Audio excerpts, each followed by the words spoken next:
We are doing really well, guys. So just getting it to cool down for a bit because I've just been literally going dot all over the place, backwards and forwards like a yo-yo.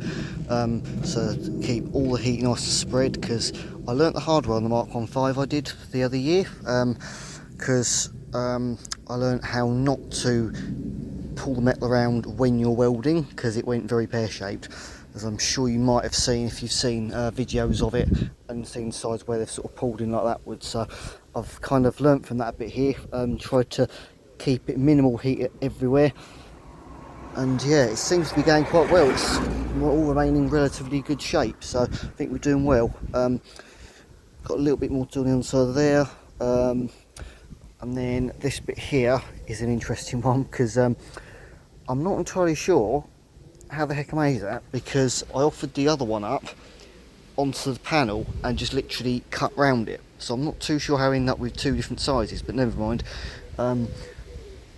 Sure, if we go up, if we just trim a little bit off the other panel and just literally just tack it in there again, yeah. So yeah, it's I think it's going really well. We're nearly at the point where we've filled this part of the quarter ring, which is really good, because obviously when the boot shuts down, that is quite an open cavity. I'd like to be able to say, I'd like today to be able to basically have it where we've, even if we just have this bit here tacked in place, I'd like to be at that position, so I know that we're not looking at having gaping rust holes on the car. So yeah, we're doing really well, so I'm really happy with that. I'm just going to leave it to cool down for a bit, because I've just done a little bit around here and I had to go into it a few times in the same area, so I'm just going to leave it to cool right down for a bit, so we get as little warping out of it as we can.